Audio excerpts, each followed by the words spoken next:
večer, dame i gospodo. U ime Er Srbije i svi nas iz posade želim vam dobrodošlicu na avion Airbus 319 mašine za Armiju.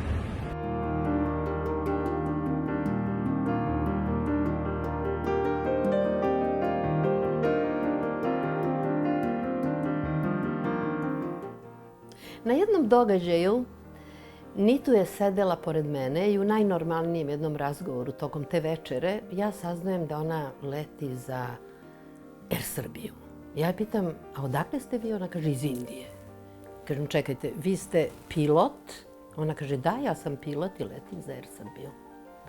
To nisam znala i mislila sam da veliki broj ljudi koji lete sa Er Srbijom i ne znaju da je pilot u avionu osoba koja je došla iz Indije.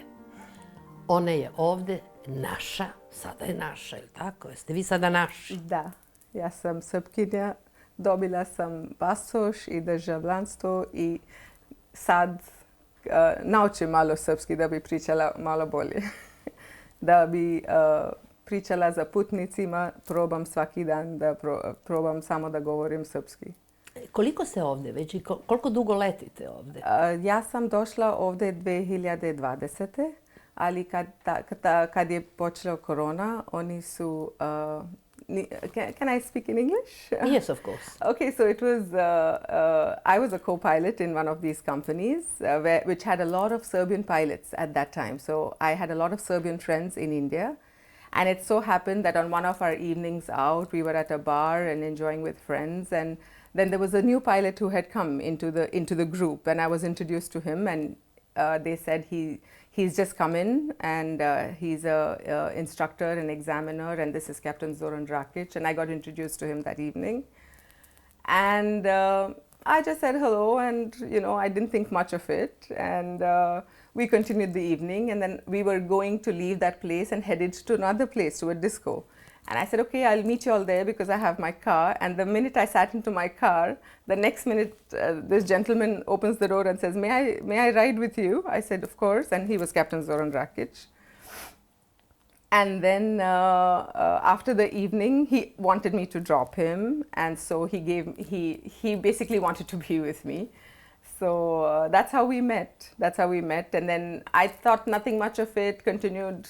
And after a few days, when I parked my aircraft on the tarmac, and I had finished for the day and I was leaving to go home, and I saw I saw Zoran. He had parked his aircraft next to mine, and then he said, "I'll give you my card. Why don't you call me?" And so I met him like that, and we continued. We dated for a while, and then we got married in 2008. We had a baby, 2009, and then in 2012, the company that we worked for, it went bankrupt, and both of us lost our jobs at the same time.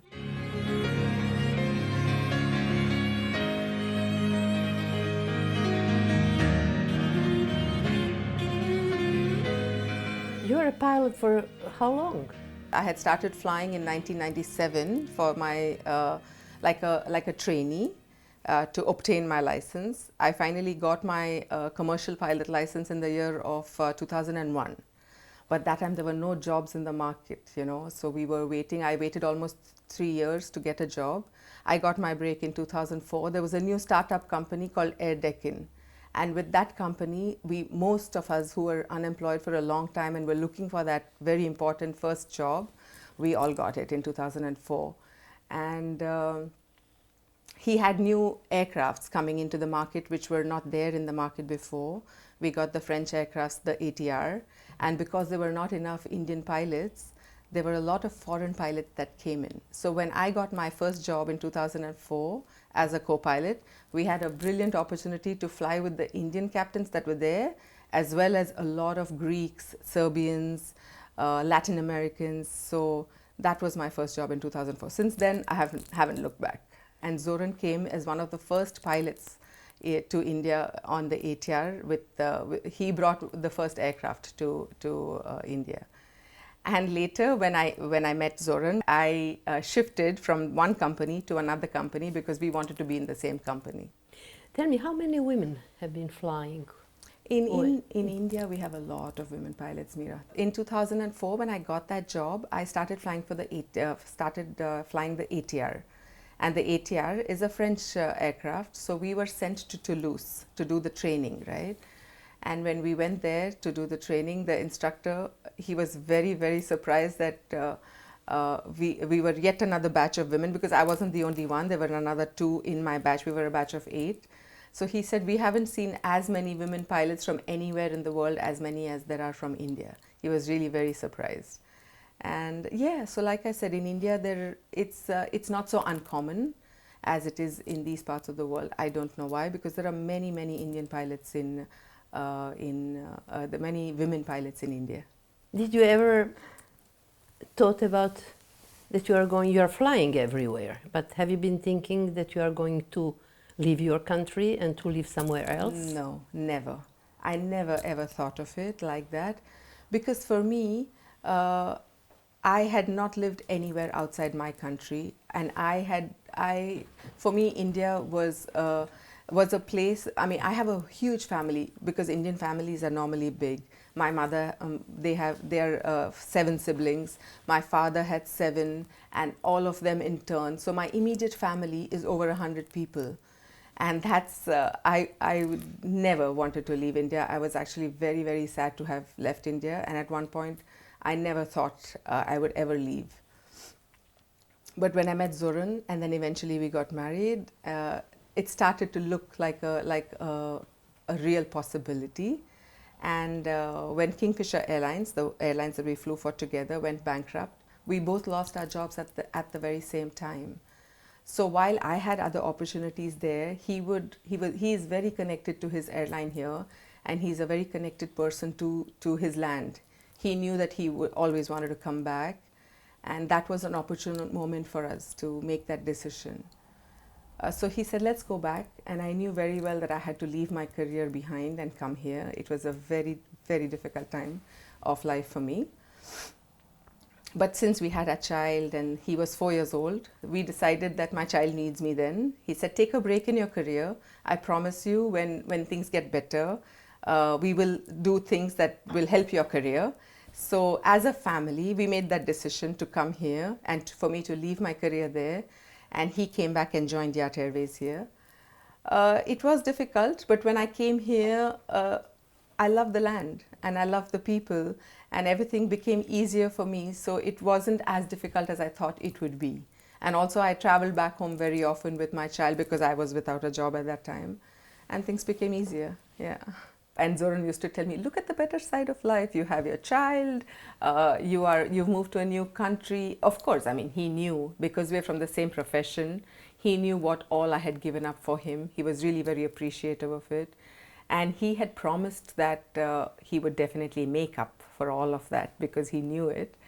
And he lived up to that promise. Whatever I achieved in my career because of my child, when he was 6.5 years old, and my child is way ahead of his years, because he has 2 pilots in the family, he knew our schedules, all of that. And he knew how disappointed I was, because he could hear me talk to Zoki about my career not being, I was very unhappy, right? So he said to me one day, he said, Mama, if you're not going to pursue your career because of me, don't worry, just go, I'll be fine. Because he's anyway connected to Zoran, you know, he has a deep bond with Zoran. So he at that young age, he had this thing in him to tell me, don't worry about me, go find your life, I will be okay. And that's when Zoki knew that it was time. And Zoran said, you gave up your career for me. I think Stefan is old enough now, and I can handle him as a parent here.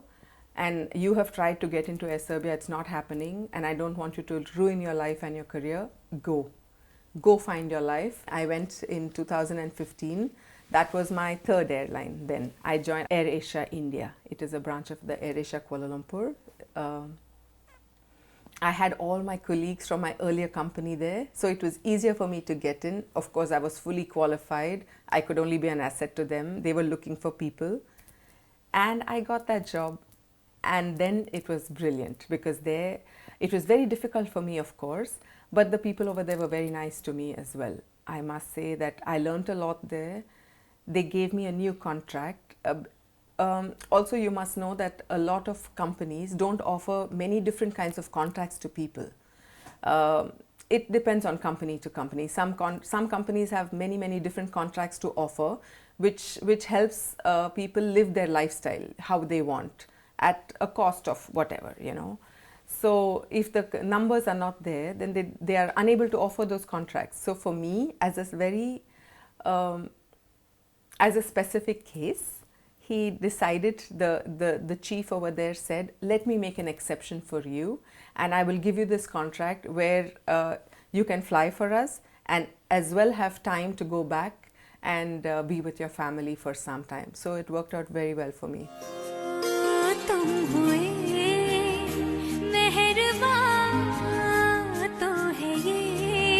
What do you think the things are different from where you lived in India and here? Oh, there is a huge difference because for me the biggest difference is the family, because we interact a lot with families there. We have I have a lot of cousins, a lot of sisters, a lot of friends, so we meet very often. We meet almost every second day. We have a lot of family functions that we celebrate together. The festivals are together. So I miss all of that here. I don't find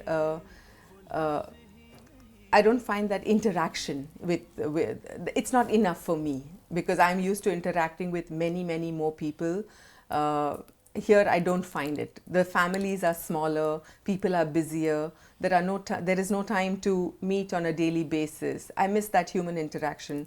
I miss sitting down for a cup of chai to chat over something, which we do so often with our aunts. And I'm used to things being so informal there. Like people, if somebody wants to come and have a cup of chai with you, they call and say, are you at home? Can I come over? I don't find that here. I don't have friends who do that with me here. I don't have somebody I can do that with. I don't just pick up the phone and call and say, can I come over? Like, I would like to talk. These are the small things that I miss. Of course, I have my friends here, but it's just not the same, with no offense meant to anybody here.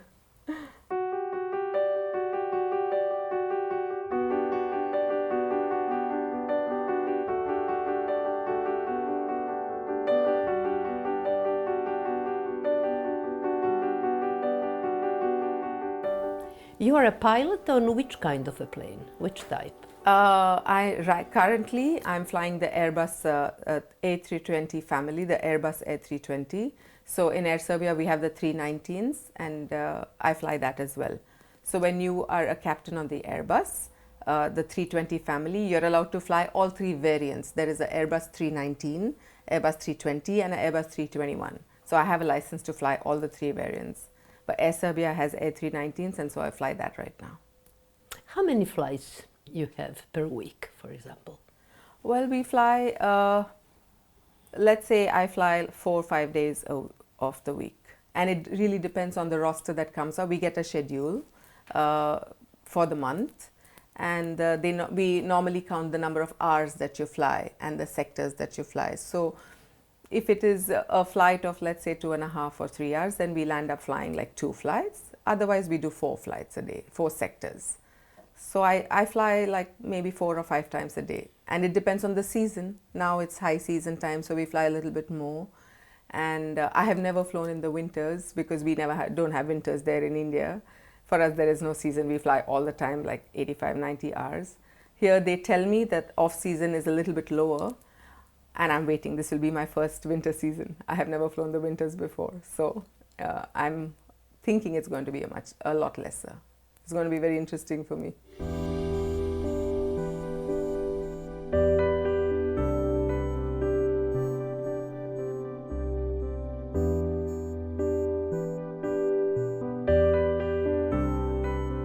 You are a pilot, you are in a cockpit. Do you appear?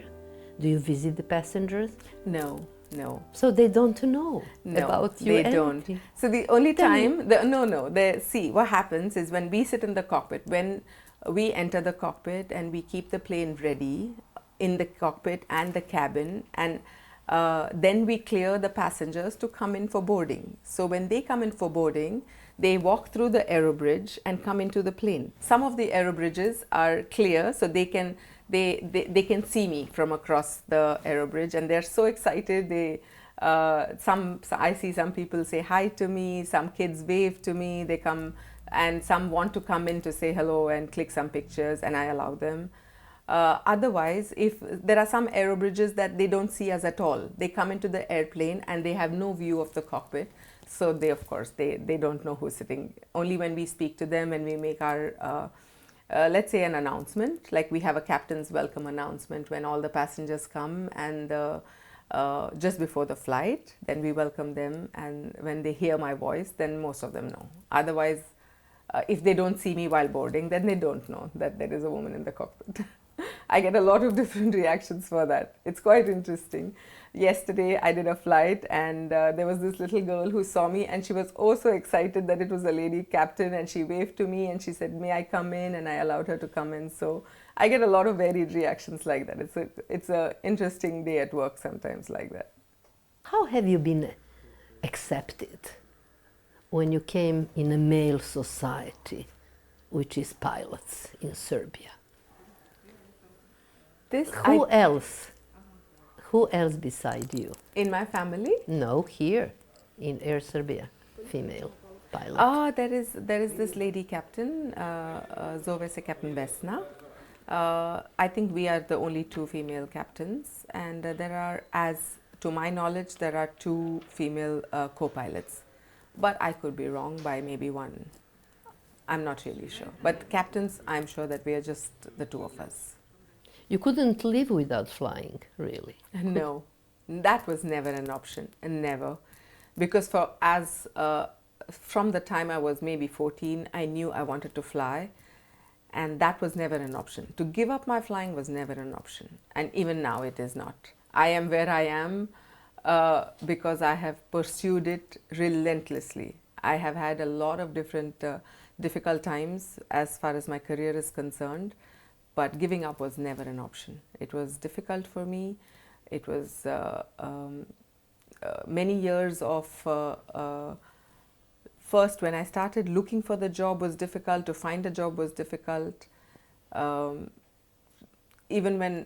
giving up was never an option. I knew that I had to continue no matter what.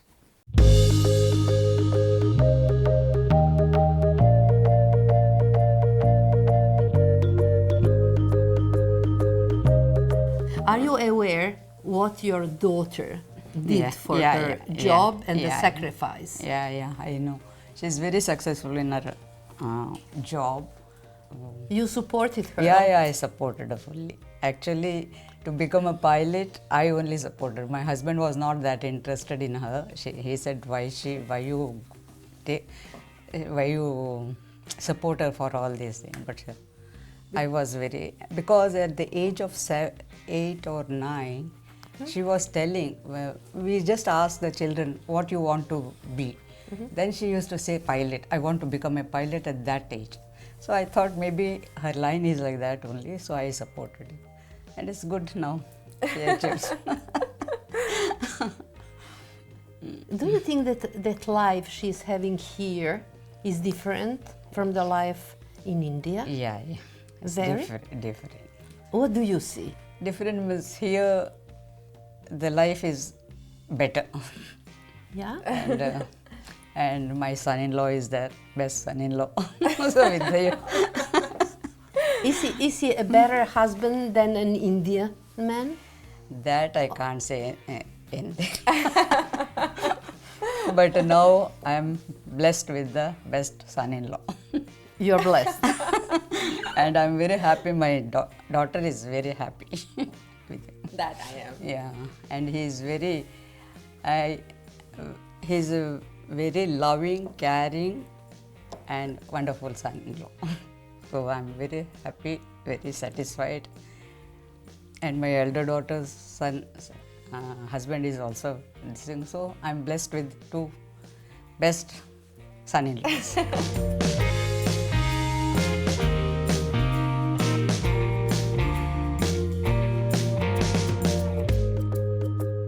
prepoznali da je sreća za jednu ženu vrlo važna. I prepoznali ste da vaša supruga ne može, a da ne radi i da nastavi svoju karijeru.